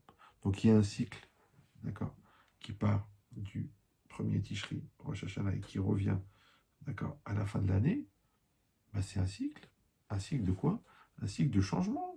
Parce que les changements auxquels tu t'es engagé le jour de Rosh Hashanah, c'est ce qui va t'emmener jusqu'au bout. Ah, tu dis oui, mais dans un an, c'est compliqué, c'est loin pour moi. Alors c'est pour ça qu'on a fait Rosh Chodesh. Rosh Chodesh, ça veut dire la tête du mois, mais Chodesh, ouais, ça veut dire aussi Chidouche, ça veut dire aussi Chadash, ça veut dire nouveau. Donc Rosh Chodesh, ça veut dire le début du changement, ouais, le début du renouvellement. Ah, tu dis oui, mais même un mois, c'est compliqué, c'est une séquence qui est trop longue pour moi. Moi, je peux pas, j'ai un gros Yetzirah et tout. Alors, on dit ok, alors on t'a dit, chaque jour, une personne, elle est Bria Hadasha. Chaque jour, quand tu te réveilles, tu dis Modéani. Il y en a qui ne sont pas réveillés ce matin. Toi, tu t'es réveillé. Si tu t'es réveillé, ça veut dire qu'il y a encore quelque chose à faire, il y a encore quelque chose à améliorer, il y a un travail à faire avec ta femme, il y a un travail avec tes enfants, il y a un travail à faire avec ton business, il y a un travail à faire avec l'amélioration des mitzvot, avec ton rapport à l'autre, avec ton rapport à toi-même. C'est tous les jours, tu es Bria Hadasha, tu es une nouvelle créature. Ouais, c'est Dafradash, c'est une nouvelle page. On dit en français, tourner la page. C'est une page neuve. D'accord? Donc ça veut dire qu'on est confronté perpétuellement au renouveau. Mais non, on a deux solutions. Soit on va aller dans le sens du renouveau et on va s'améliorer, soit on va être dans la psychorigidité. Ouais, soit on va être dans la nostalgie. Ouais, il y a Hasra, à l'époque c'était comme ça, puis moi je suis comme je suis, je ne changerai pas, c'est mon caractère, c'est ma mère qui m'a fait comme ça, je ne peux pas évoluer, je ne peux pas truquer, il faut me laisser tranquille, allez, laissez-moi tranquille avec ce moussard, avec cette thérapie, avec... Comment tu peux faire? Tu ne peux pas fonctionner dans une réalité présente avec des principes que tu as acquis au passé. Tu es obligé d'évoluer. Quand tu avais ton petit magasin, tu gérais. Ah, maintenant que tu as 39 magasins, tu ne peux pas gérer de la même manière. Ah, tu es d'accord, ça. Ah, mais c'est normal, j'ai le commissaire au compte, et il y a une stratégie commerciale, et il y a un prévisionnel. Alors, je ne comprends pas, quand tu as des épreuves de 8 ans et tu as des épreuves de 30 ans, tu ne peux pas avoir le raisonnement et la maturité de 8 ans pour assumer les épreuves de 30 ans. Donc, tu es obligé d'évoluer. Eh bien, le meilleur outil de l'évolution, c'est l'autre. Pourquoi? Parce que c'est le plus haut niveau de remise en cause. C'est pour ça qu'il y a une Gemara incroyable dans Yoma, Dafkav Gimel, qui dit comme ça. Kol ama'avir al midotav, ma'avirin lo al kol peshav. Tout celui qui est ma'avir al midotav. Midotav, ici, ça veut dire les mesures, mais en tant que droit. C'est mes droits. D'accord? Les choses qui me reviennent de droit. Quelqu'un, il passe dessus. Tu m'as marché sur le pied, tu m'as pas fait ça, tu m'as pas fait ça. C'est quoi? C'est pas grave.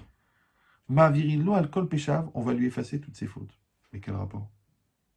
Encore une fois, on voit qu'on a mis en parallèle le rapport que j'ai avec Dieu, le pécharav, les fautes, et le rapport que j'ai avec l'autre. D'accord? L'autre, il ne me fait pas exactement ce que j'attends, et je dis, c'est pas grave. Il m'a un peu la voiture, il a tardé à me rendre service, il m'a pas dit bonjour. Un viral midotav. Je vais pas dire, ouais, il m'a manqué de respect, ça veut dire quoi, Chris? Détends-toi, détends-toi. Ouais. Et cette logique, c'est la Gemara dans Yoma, d'accord? Kol ha'ma'avir al midotav, tout celui qui passe au-delà de ses droits, ouais, et qui prend sur lui de ne pas s'énerver, ma'avirin lo al kol pesha. Mais quel rapport? D'accord? Deuxièmement, il y a un autre texte aussi qui est bizarre. C'est marqué Amedagdek be'otiyot shel kriyat shema mekarer ageinam. D'accord? Mafigimlo et ageinam. Celui qui fait attention, vous savez qu'il y a une mitzvah de kriyat shema, il y a une mitzvah de lire le schéma tous les jours. Il y a 245 mots dans le schéma, on doit les lire, on doit bien les prononcer, bien faire attention. Shemar avec Araïn, Israël, Hachem, Elokeinu, Hachem, Echad, d'accord? Bechol, Levavecha. Celui qui fait attention de lire le schéma comme il faut, pas, il ne se rappelle plus ici le premier paragraphe, le troisième paragraphe, il pense à autre chose, il parle avec son copain au milieu, non, il fait à toute vitesse, non. Celui qui fait attention de lire doucement le Kriyat Shema, on lui refroidit l'enfer. Tu vois quel rapport? Kriyat Shema, c'est une mitzvah parmi les mitzvot, c'est de prendre le joug divin sur soi. Et maintenant, que quand moi je vais faire attention de faire le Kriyat Shema doucement, doucement, en m'appliquant à lire chaque lettre comme il faut, alors ça va me refroidir l'enfer. Alors déjà, pour les gens qui n'ont pas visité, ou qui ne sont pas au courant, c'est quoi l'enfer? Parce qu'il y a des gens l'enfer, il y a l'enfer, le Lucifer, le Gehinam, ouais, l'enfer c'est quoi? En résumé du résumé, hein, parce que là je sais que ça fait 1h07 que vous me subissez, et qu'il y en a parmi vous qui sont fatigués, donc je vous donne le secret. En fait, le Gehinam, c'est ce que les Chachamim appellent Olam Achisaron, le monde du manque. Dans ce monde-ci, on se promène, ouais, il y a une réalité, il y a un rapport à la réalité. Alors, quand moi, j'ai un rapport à la réalité de dépendance, ça veut dire que je vais souffrir en enfer, puisque le Gehinam, c'est le monde du manque. Prenez un exemple du fumeur. Le fumeur, il fume. Quand il ne peut pas fumer pendant 12 heures dans un avion, il devient fou. Si on lui dit, si vous allez fumer, vous allez attraper un cancer, et qu'il veut vraiment fumer, ça le rend cinglé. Mais en vérité, il est cinglé de quoi? Il n'est pas cinglé de la cigarette, il est cinglé du manque de la cigarette. Et le manque de la cigarette, il vient de la dépendance à la cigarette. Et qui c'est qui a créé la dépendance? C'est lui. C'est un peu comme la drogue. Quelqu'un, il a besoin de la drogue, d'accord? Donc quand il prend la drogue, parce qu'il a un manque. Il a besoin, il lui faut sa marijuana, il lui faut sa cocaïne. Donc il a un manque énorme. Dès qu'il prend sa dose, il fait... il se sent bien, parce qu'il a comblé un manque. Le problème, c'est que le fait de combler le manque dans un manque, ça augmente la dépendance. Du coup, maintenant, il lui faut une encore plus forte dose. Ouais. La preuve, c'est que quand quelqu'un il veut faire une désintoxication, on l'envoie dans un hôpital, et là-bas, qu'est-ce qu'on fait? Ben, c'est très simple. On le met dans une pièce cabitonnée, sans drogue. Et il s'excite, et il s'énerve, et il crie, il veut tuer tout le monde. C'est que les gens, ils volent pour la drogue, ils tuent pour la drogue, ils se prostituent pour la drogue. C'est très, très puissant. Mais en vérité, la drogue, c'est quoi? C'est la culture du manque. On t'a mis en situation de manque. D'accord? Et quand quelqu'un est manquant, il veut combler ce manque. Ok. Donc le dealer, c'est pour ça que la première dose, il va toujours te la donner gratuite. Ouais. Comme les gens qui prennent du shit et tout ça, il dit bon, c'est de l'herbe, c'est rien de grave. Mais le shit, à la limite, c'est pas grave. Ce qui est grave, c'est que tu peux pas t'en passer. L'autre, il est drogué au shit, l'autre, il est drogué à la bouffe, l'autre, il est drogué au kavod, au respect qu'on lui donne, l'autre, il est drogué à l'image, l'autre, il est drogué à la richesse. Du coup, maintenant qu'il n'a plus rien, il est obligé de voler pour combler ce manque de richesse. Donc, ça veut dire qu'en vérité, toute la vie, on est confronté à une certaine réalité. Cette réalité, elle contient une matérialité. Cette matérialité, on peut ou la maîtriser, ou être maîtrisé par elle. Quand je suis maîtrisé par elle, ça s'appelle la dépendance. La dépendance, elle crée le manque. Le manque, il crée la frustration. La frustration, il crée l'enfer. Bah oui, parce que quand quelqu'un va mourir, il va arriver là-haut à 120 ans. Ouais. Alors celui qui veut son petit café, il n'y a pas de café. Celui qui n'arrive pas à vivre sans bouffer, il n'y a pas de bouffe. Celui qui a besoin absolument de la débauche, il n'y a pas de débauche. Celui qui a absolument besoin de se mettre en colère, il n'y a personne vers qui va se mettre en colère avec un ange qui fait 4000 km de large. Il ne peut rien faire. Donc, en vérité, l'enfer, c'est l'endroit de la frustration.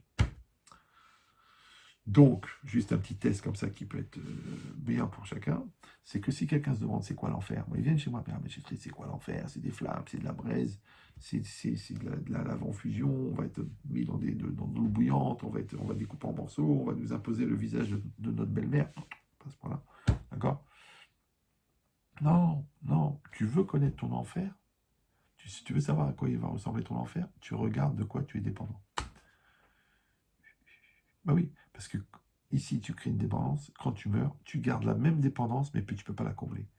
Donc le fait de ne pas pouvoir la combler, ça crée l'enfer. D'ailleurs, la preuve, c'est que c'est comme le fumeur quand il rentre dans l'avion, il dit, oh ben dis donc, ça va être l'enfer.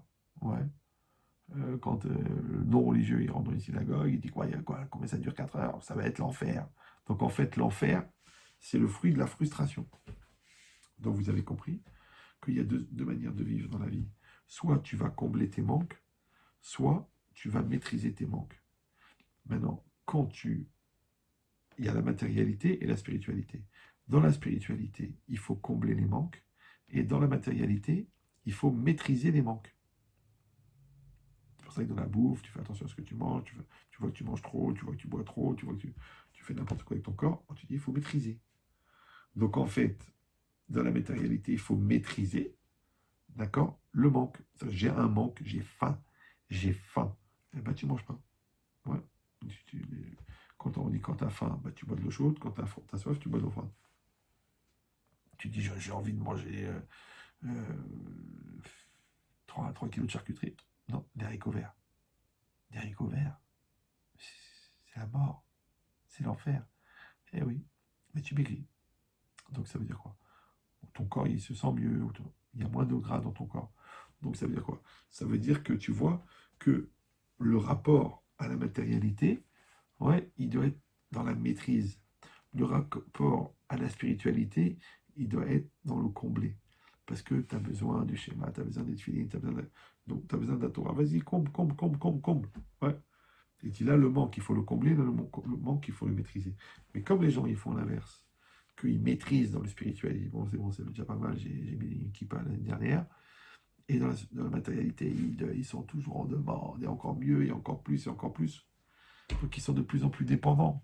Maintenant, le problème, on a dit que la dépendance, elle crée la frustration, puisque l'endroit où tu ne peux pas combler ta dépendance, ben, tu vas souffrir, et c'est toi qui es le seul responsable de ta souffrance. C'est comme si toi, tu mets pas le respect dans ta maison. Après, tu dis, ouais, il y a que des insultes dans cette maison. Bah, t'as pas mis le respect. Ouais, toi, tu mets pas de la gentillesse dans la maison. Tu dis, ouais, c'est quoi cet enfant? Chacun, il pense à lui. Mais c'est toi qui l'as pas mis. C'est-à-dire que quand tu as créé le manque, tu as créé la frustration qui va venir avec le manque. Alors, si c'est ça, comment ça se passe, la vie? Ben, il y a une réalité qui est devant moi. Ouais. Cette réalité, elle crée chez moi une impulsion. D'accord? Comme la vache, elle voit l'herbe, elle voit l'herbe. Elle a envie de l'herbe, elle mange l'herbe. La différence normalement entre l'homme et la vache, c'est que l'homme, il voit la réalité, il réfléchit, il décide s'il fait ou il ne fait pas. D'accord? Donc, chez l'animal, l'impulsion n'est pas maîtrisée. Chez l'homme, la réflexion, elle maîtrise l'impulsion. Voilà. Alors, comment elle s'appelle l'impulsion? Elle s'appelle la voix intérieure qui me dit vas-y. Ce qu'on appelle vulgairement le Yetzer Hara.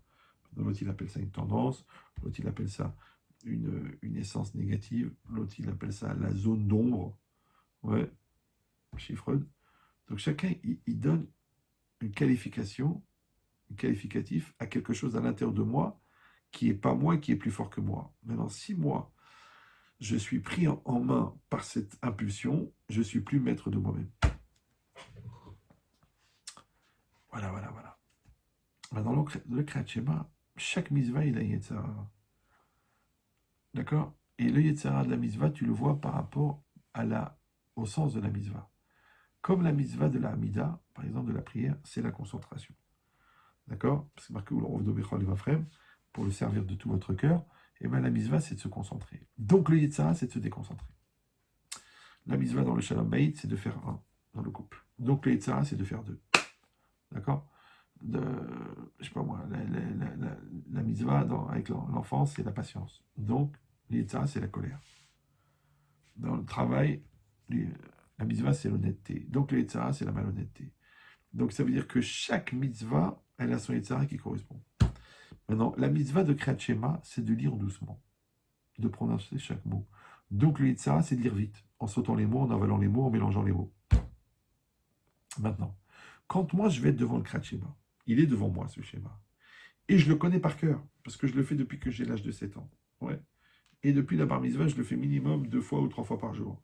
Donc, malheureusement, qu'est-ce que je vais faire? Je vais le dire par cœur. Et je vais le dire trop vite. Et je vais dire les mots à la place d'un autre. Et je vais coller les mots. Ouais. Et je vais déformer les mots. Donc, quand je vais faire attention de tirer, de tenir chez moi, de bien faire attention de prononcer chaque lettre. Maintenant, je maîtrise une volonté de faire vite et de me débarrasser. D'accord? Donc, j'ai cassé chez moi l'impulsion. Or, cette impulsion-là, on a dit que c'est l'Yetzirah. Donc, et que cette impulsion-là, comment elle est réparée après la mort? Parce qu'on met en situation de frustration où je ne peux rien faire. Je peux crever, mais mon impulsion, je ne peux pas la combler. Donc, si moi, j'ai fait le travail de la maîtrise de mes impulsions, de mon vivant, donc je n'ai plus besoin du Gehinam pour réparer ce que je n'ai pas maîtrisé ici. Bon, je sais que vous avez envie d'applaudir, mais c'est très très important. Ça veut dire qu'en fait, en même temps que en accomplissant la mitzvah, en me sanctifiant, je crée mon monde futur. En même temps, ouais, en luttant contre mes pulsions, je refroidis mon enfer. J'élimine l'enfer. J'élimine le Gehinam. Alors si c'est ça maintenant, on réfléchit. Donc puisque chaque épreuve, en fin de compte, elle me permet de grandir, et que chaque épreuve, elle est adaptée à moi, et qu'on a dit que les épreuves les plus fortes, ce sont les épreuves qui impliquent l'autre. D'accord? Parce qu'encore une fois, on est moins remis en cause par un phénomène que par une personne. Donc, puisque la plus grande épreuve, c'est l'autre, donc automatiquement, la plus grande frustration, c'est l'autre. Donc, automatiquement, la plus grande maîtrise nécessaire, ce sera l'autre. Maintenant, si moi, je maîtrise dans le rapport que j'ai avec l'autre ma négation, et je maîtrise ma colère, et je maîtrise mon côté méchant, et je maîtrise mon côté malhonnête, donc en vérité, je suis en train de travailler sur la maîtrise de ce qui me rend tordu. Donc je maîtrise mon Yetzirah. Et comme je maîtrise mon Yetzirah, automatiquement, je deviens tzaddik. Et quand je deviens tzaddik, automatiquement, Hachem, il va me juger du bon côté. Donc on avait dit, mais qu'est-ce que c'est cette Gemara qui dit que de la même manière que tu m'as jugé du bon côté, Hachem va te juger du bon côté. Ouais. Quand c'est marqué Adan et Travero les Kavzechut, celui qui juge son ami du bon côté, Danin Oto, c'est-à-dire on le juge du ciel du bon côté. On avait demandé, mais quel rapport? Ça, c'est le rapport que j'ai avec Hachem. J'ai fait les mitzvot, j'ai fait des avérotes. Ça, c'est le rapport que j'ai avec l'autre. Comment on peut mélanger les comptes? Ouais, que parce que je me suis conduit bien avec mon ami, Hachem, il va me faire du bien. Non, c'est parce que la plus grande épreuve, c'est l'autre. Donc, quand je fais un travail d'être positif, malgré que j'ai envie d'être négatif, automatiquement, j'ai cassé chez moi l'impulsion de négation. Comme j'ai cassé chez moi, j'ai tué le rachat qui est en moi. Quand j'ai tué le rachat, le bon Dieu, qu'est-ce qu'il fait? Il voit un tzaddik devant lui, donc il va me juger du bon côté. Donc vous avez compris que ce n'est pas un principe de mida keneged mida, comme toi tu fais avec Dieu, Dieu fait avec toi. Non, c'est un process d'évolution. C'est-à-dire que l'autre, en fin de compte, il devient mon programme de travail sur moi-même. Il devient mon process pour devenir meilleur. Il devient une opportunité Maintenant, quand moi, je vais avoir une situation ambiguë, quand je vais avoir quelqu'un qui m'énerve, ou quand je vais avoir un truc qui ne me plaît pas, en vérité, c'est une opportunité de devenir meilleur. Parce que le bout de bois, ouais, il n'a pas envie de se faire limer. Ouais, il n'a pas envie de recevoir le papier de verre. Mais pourtant, la lime et le papier de verre, ils rendent le bout de bois lisse. Ils le rendent un bout de bois de valeur, un bout de bois de qualité. Donc si moi, je suis prêt, je veux devenir une personne de qualité, il faut que j'accepte les coups de lime de la vie, et les coups de rabot, et les coups de papier de verre, qui vont me polir et qui vont me rendre une personne de valeur. Il dit, ben, la personne en face de moi, elle a ce pouvoir. Ouais. Et ça veut dire que je dois chercher le tov. Et c'est ça le tov. Ouais. C'est ça les caves de route, de voir le bon côté. Ça veut dire quoi? Ça veut dire que j'ai la émouna, que tout ce qu'Hachem m'envoie, c'est adapté à moi. Et moi, je dois prendre la dimension positive qui existe dans la situation. Ah, tu dis, ouais, mais c'est pas toujours positif. Ah, des fois, c'est difficile de voir le bien. Des fois, c'est. Ok, c'est comme tu veux. Parce qu'il y aura toujours du bien et du mal. D'accord? Dans le jour où tu comprends que le bien, il est pour ton bien, et que le mal, il est pour ton bien, du coup, le mal devient du bien. Mais pour que tu puisses percevoir le bien qu'il y a dans le mal, il faut que tu le juges du bon côté. Voilà. Alors toi, déjà, le bien, tu le juges du mauvais côté. Parce que tu dis, ouais, il va y avoir une embrouille par derrière. Et le mal, tu le juges du mauvais côté. Parce que tu dis, ah ben c'est mal, je vais être content du mal qui m'arrive. C'est ça ton problème. C'est ça ton problème. C'est que c'est le contraire.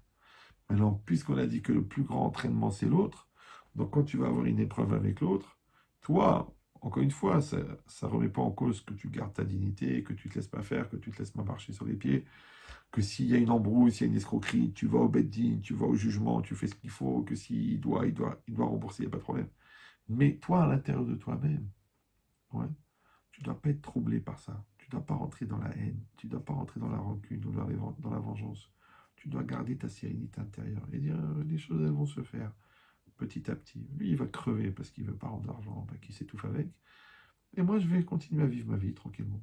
Moi, je vais aller au Gan Eden, lui, il va mourir, lui, il va être maudit, et moi, je vais être bien. La vie, elle continue, tout va bien. De toute façon, le soleil brille. Donc, ça veut dire quoi? Ça veut dire que j'accepte et je me mets en situation, a priori, d'accord, de voir le bien. Alors, dans les petites choses, d'accord, t'appelles quelqu'un, il répond pas. Ouais.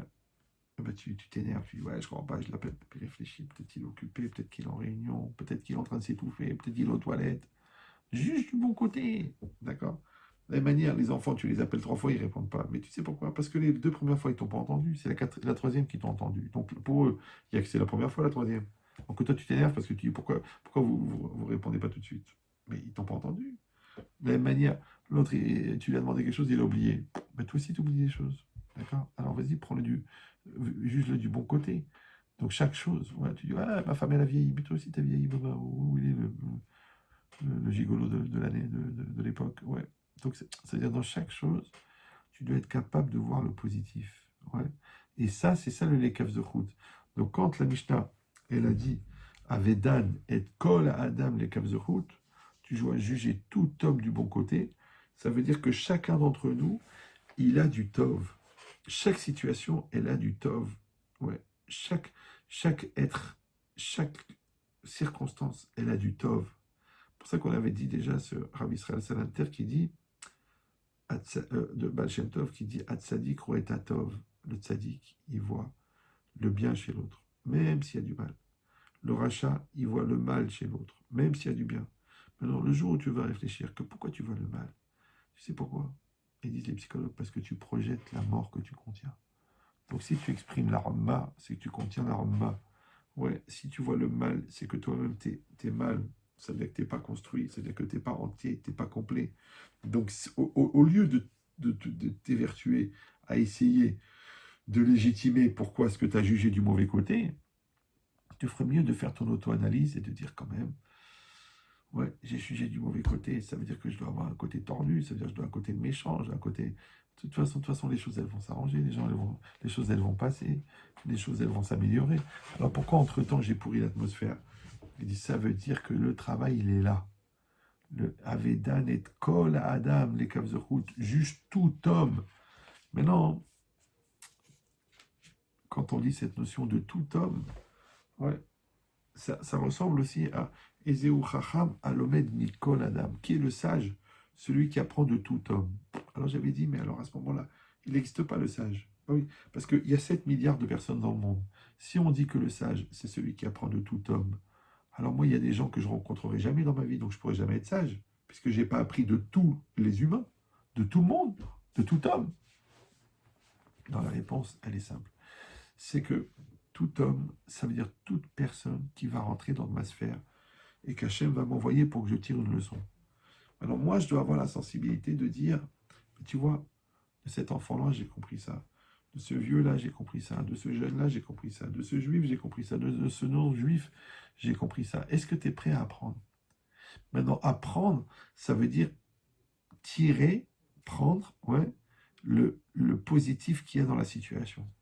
Maintenant, d'un grand fumeur, tu as appris qu'il ne faut pas fumer. D'accord? D'un grand coléreux, tu as appris les dangers de la colère. Tu as vu comment il a divorcé, non? Ouais. Donc, tu as vu ses enfants, comment ils sont traumatisés. Donc, ça veut dire quoi? Ça veut dire que je vais tirer le positif de chaque situation. Mais encore une fois, positif, ça ne veut pas forcément dire ce qui me fait plaisir. Ça ne veut pas forcément dire ce que j'apprécie. Le positif, ça veut dire ce qui me fait grandir, ce qui me fait évoluer. Alors, juger les caves de route, ouais, Koladam, ça veut dire que je vais tirer le profit de mes rencontres. Et je vais tirer le profit des circonstances. Et je vais tirer le profit de, des choses que je vais vivre. Mais des fois, encore une fois, c'est des choses qui me font du bien. Et des fois, c'est des choses qui me font du mal. Et des fois, des choses qui me dérangent. Mais c'est pas grave, parce que je sais que chaque chose est pour le bien. De la même manière que le gars qui s'est cassé la jambe, quand il passe en rééducation, le kiné, il dit, vous savez, vous allez souffrir, mais on va vous rendre une jambe droite. Le gars, il dit, oh non, j'ai pas envie de souffrir. Eh bien, toute sa vie, il va boiter. Eh bien, le bon Dieu, il fait ça. Il nous propose du bien. Et nous, quand il fait du mal, il nous propose une situation pour récupérer ce mal pour en faire un bien. Donc, et ça s'appelle la rééducation. Maintenant, si tu souffres de la rééducation, c'est parce que tu n'as pas donné le sens à ce qui t'arrive. Mais si tu avais vu positivement, même le mal, tu lui aurais donné un sens, il serait devenu du bien. Parce que vous avez compris maintenant que le mal, c'est ce qui n'a pas de sens, c'est ce qui n'a pas d'objectif, c'est ce qui n'est pas constructif. Et le bien, c'est ce qui a du sens et ce qui est constructif. Or, le sens en hébreu s'appelle ta'am. Et ta'am, ça veut dire aussi le goût. Donc les gens qui perdent le goût de la vie, c'est souvent les gens qui n'ont plus de raison de vivre. Et la raison, c'est le cerveau. Donc il faut faire fonctionner le cerveau toujours selon la raison. Et en même temps, c'est ça qui donne du goût à ce que tu vis. Voilà. On souhaite, Bizat Hashem, que ce cours soit un mérite pour la dédier pour Guy David Ben Benyamin et aussi pour Lucienne Myriam Bat Simcha Allegrin, qu'Hachem élève leur Neshamot parmi les tzadikim d'Israël. Je me permets de rajouter mon père, Abraham Shimon Ben Simcha, et aussi Eliaou Ben Aïcha, Israël Ben Aïcha, et le Rav Ramou qui vient de nous quitter, le Rav Benayon, Saadia qui vient de nous quitter, de Marseille aussi, et toutes les personnes que nous avons perdues malheureusement pendant cette Magefa, pendant cette épreuve, cette épidémie. On leur souhaite à tous que leur Neshama soit élevé parmi les tzadikim d'Israël, et aussi on demande une réfoua chez les mains pour tous les malades, pour que Bezrat Hashem on n'entende que des bonnes nouvelles, et en particulier pour le Rav Yihya Ben Aïcha Teboul. On demande aussi pour Nissim Ben Messaouda. On demande aussi pour André David Ben Chana et pour tous les malades d'Israël.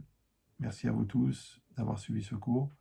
Dans une heure à peu près, ce cours il sera sur ma chaîne YouTube Ben Chetrit Yihya. Et il sera aussi sur l'application iPhone et il sera aussi qui s'appellera Ben Chetrit. Il sera aussi sur Spotify en audio. Enfin, il sera partout. Voilà. Si le cours vous a intéressé, si vous a fait plaisir, eh ben, essayez de le diffuser autour de vous. Et je vous donne le mérite de toutes ces mises votes qui vont ressortir Bezrat Hashem, de l'écoute de ce cours et des personnes qui vont, que grâce à vous, ils vont pouvoir évoluer. Parce qu'aujourd'hui, le principe, ça n'est pas simplement de diffuser la Torah, c'est réellement d'éduquer la génération et chacun autour de lui, il peut faire ce travail. Parce que moi, peut-être, j'ai pas accès à certaines personnes qui sont pas trop dans la religion, qui sont pas trop investies ou qui sont pas l'occasion d'écouter. Mais vous, vous les côtoyez, vous les voyez, c'est rien, vous leur transmettez le lien, vous leur transmettez l'adresse. Internet, vous leur transmettez le nom du cours et que Bezrat Hashem, par votre mérite, eh ben, il puisse évoluer et que ça vous apporte à vous aussi santé, protection, nachat, simcha, joie, une parnassa facile et que une atzlacha dans le chinour, dans l'éducation des enfants, que vous trouviez des mots pour chaque enfant, pour que Bezrat Hashem, on puisse accueillir le Mashiach avec fierté.